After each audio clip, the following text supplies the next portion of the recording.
Hi guys, welcome to my first YouTube video ever. I am so excited to finally be doing this, so please make sure to like and subscribe.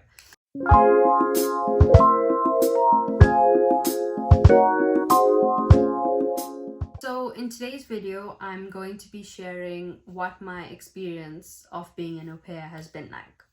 So, in 2021, I decided that I was going to be an au pair, and in January, I put up my profile on Cultural Care Au Pair, and I waited for a family to contact me because with Cultural Care, you aren't able to look at families' profiles. You have to wait for them to reach out to you. So I had to wait a really long time because when I applied, it was during COVID, so a lot of families weren't really looking for an out-of-country au pair. Finally, in November, I matched with my host family, and I remember how excited I was that I had finally matched with them, and we actually matched on the first call. And usually you have to have a few calls with the family before you guys match because you have to get to know each other, you have to answer all of the important questions, you have to take it slowly. But I think we both met each other's requirements and it felt right, so we matched. I remember how excited I was when I finally matched with them because I had just waited for so long, but also when I matched with them, they were the perfect family for me. And I remember for the entire of 2021, I prayed with a friend of mine every single night for the exact family I wanted, how I wanted them to treat me, what I would be required to do in terms of work. Like, I wanted a family that did not require me to drive because at the time I was so anxious about driving, and this family didn't require me to drive, and I was just so happy. And I remember, like, after that call, I couldn't even go to sleep that night because I was just so excited. But then the very next day the borders closed, and I was just like, oh my gosh, is this really happening? Like, I waited like from January all the way to November, and now I finally find a family and the borders closed because of COVID. But the family said they'd wait a month for me to see if the borders had opened. And we waited a month, and thankfully the borders opened and I applied for my visa, and on the 25th of February I actually left to the USA. So the family that I found was based in South Carolina, so I flew there in February and my host parents picked me up at the airport, and they were so sweet. They met me there with flowers and with a board that said welcome home, and they took me out for lunch. And then when I went back to the house, when I opened the door to my room, they had this big like goodie basket on my bed, and I remember it was filled with so many different things in every shade of blue because I had mentioned to my host mom just once that blue was my favorite color, and she had gone all out. My bedding was blue, the basket was blue, my bottle was blue. She was so thoughtful in everything that she did, and she's really the type of person, if you mention something that you like to her once, she will remember it forever, and she will make sure that she's able to help you get it in some way. So yeah, so they made it really amazing, like an amazing welcome, and it felt like home, even though it was just the first day there. And after I met the kids, I loved them. I loved them from the first time that I met them. And I remember the baby that I took care of. She was so cute, and she just had such chubby cheeks, and I was just so happy meeting both of them. And the 2-year-old that I took care of, when she first met me, she was not too happy because she kind of associated when there's a new person around, that means mom and dad are going somewhere and she's gonna have to stay with the new person and not be able to go with mom and dad. So she cried the first time she met me, but after that she got used to me, and we really got along. It was so exciting knowing that I was going to be taking care of these 2 cute little girls, and I was going to be able to live in the USA, and I had a good host family, and I was just so happy to be there. Also, my au pair story is very different. This isn't usually what happens, or this isn't usually how it goes, but this is how it went for me, and I just wanted to share my story. After a month and a half of being there, my host dad had a heart attack one night and he passed away. And it was really sudden because he was healthy, he was still young, and they had just had a baby. She was only 6 months old, and it was really rough on my host mom. And I remember at the time, the 2-year-old that I was taking care of, it was so hard, because how do you explain to a kid that this is what happened to your dad just suddenly in the middle of the night? And my host mom, she reached out to a few groups on Facebook, trying to find people who had kids who also went through the same thing. And eventually she met a guy that had 3 kids, and he had also lost his wife. And as they got to know each other a bit more, they realized that not only did they lose their partners on the same day, but they lost them within 30 minutes of each other. And that seemed like such a coincidence, but it didn't even end there, because my host dad, his middle name was Turner, and this guy that my host mom had met, his wife's middle name was Elizabeth, and the baby that I was taking care of, her name was Turner Elizabeth. So it kind of was like fate, them meeting each other. And I remember we all eventually started spending a lot of time together with the kids and everyone getting to know each other.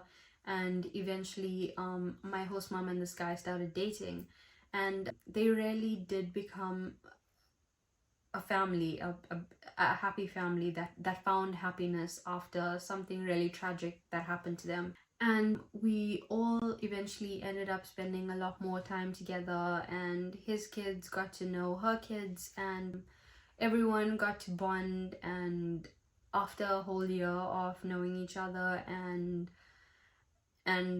meeting through such unfortunate circumstances, my host mom really found happiness with this new guy, and they eventually moved in together. So we all moved from South Carolina to North Carolina. And then I had ended up extending my au pair contract for another year, and we all really bonded, and it was just so lovely living in such a full house, because it was really full. It was 5 kids, 3 adults, 2 dogs, 1 fish, and it was just so much always going on in the house, and there was never a dull moment. And I just remember my heart being so full, and I never wanted to have to leave. I wish I could have just stayed there forever.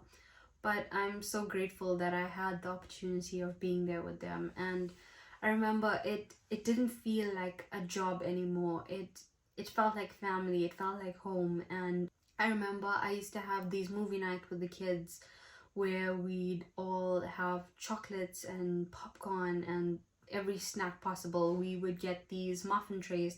We'd fill it with M&Ms, popcorn, ice cream, like whatever snacks we could think of. And we'd have a movie night, and we'd stay up till like 1 a.m. And after that, they would have a sleepover downstairs with me. And it used to just be so fun, and it made me feel like a kid again. And it was just so nice. And we do road trips. And I remember for Christmas, my host mom, she really helped me tick so many things off my bucket list. But one of my favorite things were my trip to Antelope Canyon for Christmas. That was my gift, and my host mom and host dad took me and the 2 oldest kids to Arizona, and we drove through Arizona. And it really felt like, you know, when you watch an American movie and you see them on a road trip and Life is a Highway plays. It really felt like a moment like that, and it's something that I will remember for the rest of my life. And if I could recommend being an au pair, I would say do it 1000%, because you end up meeting people that you'll never ever forget, and you'll make memories that will last a lifetime. So I will never regret being an au pair. And I'm just so grateful for my host mom and host dad, because they really understood me. They really understood the type of person I was, and they never made me feel like anything less than family to them. And they really took such good care of me, and for that I will always be grateful to them. And I'm just so grateful to God for having given me this opportunity. And I just hope that every person watching this right now and listening to this really takes that step and I know that a lot of people, when I speak to them about becoming an au pair, they tell me, you know what, I want to do this, but I'm so scared to leave home, and I'm so scared to be away from my family and to be in a country where I don't know anybody and where everything is unfamiliar. But when you leave your comfort zone, that's when amazing things happen. At least that's what happened for me. And this whole experience has just made me so much more independent, and it's changed my mindset for the good. And I feel like when I left South Africa, I was really closed off, and I would judge people over silly things. I will admit that I would judge people over silly things, and I feel like I've become such a better person now, and I see things so much differently, and I have such an open mindset to so many things, and I feel like a different person. So I'm glad that I took the step. And I really think if you are thinking about it, and if you are thinking, why should I do this, just know that you are going to unlock a part of yourself if you try something new. And I really think it's something that everyone should at least do once in their life, like leave home and go to a new country and start a new life. And hey, if it's not for you, you can always go back home, but you'll never know until you try, and it's better to try and realize it's not for you than to live with regret. So I got a lot of questions about what agency I used, and what the requirements were and the fees, and I'm going to be explaining all of that. So the agency that I went with was called Cultural Care Au Pair, and at the time the requirements for the agency was that you needed to be between 18 to 26 years old. You needed to have your matric certificate, you needed to have a driver's license, and you needed to have at least 200 hours of childcare experience. Now, for the 200 hours of childcare experience, it doesn't mean that you needed to be a teacher or a professional caregiver, but it means like even if you did random babysitting jobs for friends or family, that still counts as childcare experience. So as long as you have all of that, you can apply to become an au pair. Now, for the agency fee, I paid 15,000 Rand, and I also paid an optional insurance, which was around 1,500 or 1,700 at the time. And that there was just, if the borders closed or if I got too sick to go, they would refund me the 15,000. So on top of all of that, I had to pay for my visa, I had to pay for my background check, my physician's health evaluation, my HIV test, and once I did all that, all my fees were sorted out.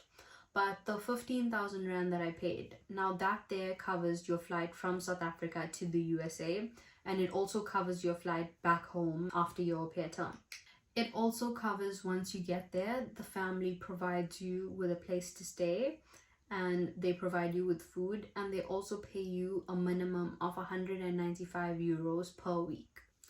And while you're in the USA, you're also required to complete an educational course, which is 72 hours. So it's just a short course, and you can choose it on whatever you'd like. So I had an interest in photography, so I took a photography course that was a 2 or 3 day course, and then I did half of the work at home, like with assignments and stuff like that. And the family provides you with $500 towards that.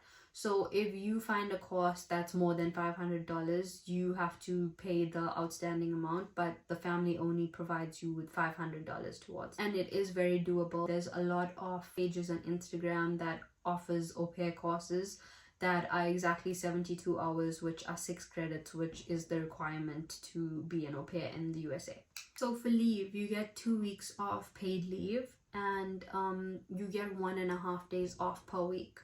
But once a month, you get 1 full weekend off, which will mean from a Friday afternoon till Monday morning. That will be your time off, but that just happens once a month.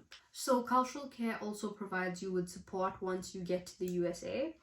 And once you get there, you will be put in contact with someone called an LCC. So she will be your local childcare coordinator, and she will help you with any questions that you have.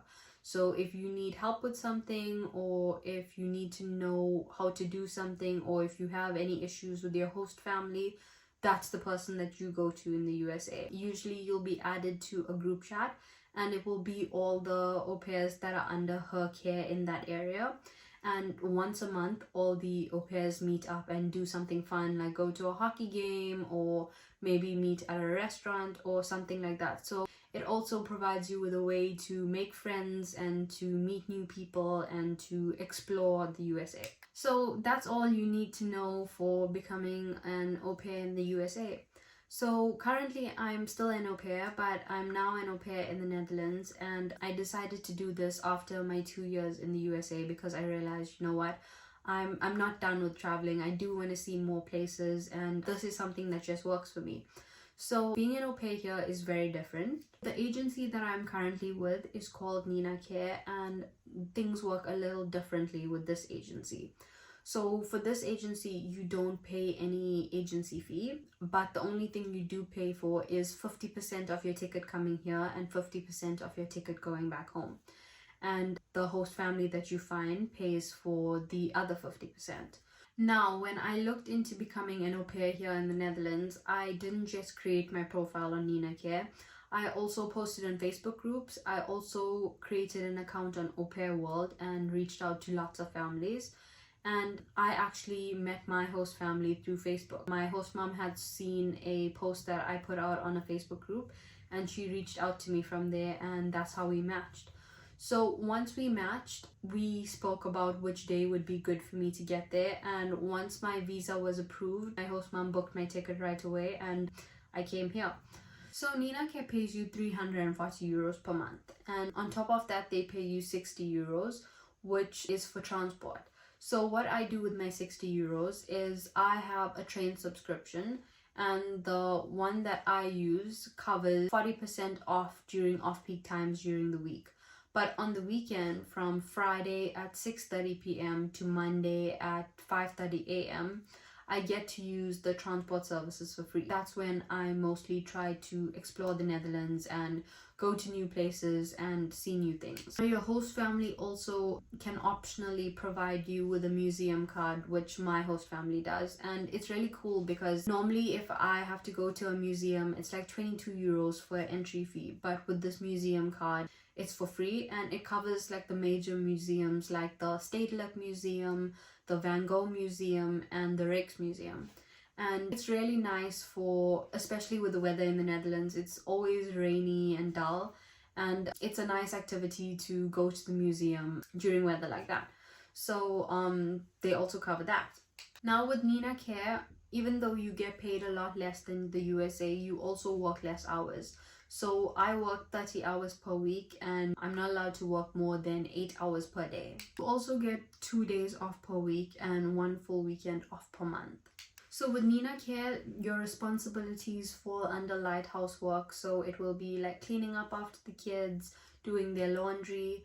You also have to prepare meals for them, pick them up from school, of course tidy up after they play with their toys, but it's light household tasks. So I think that's all of the information that I have for today.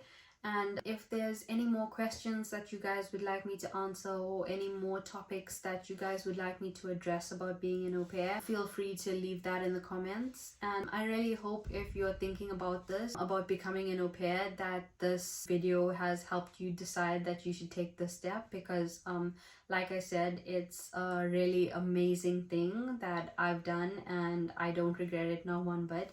And yeah, thanks for watching. Bye guys.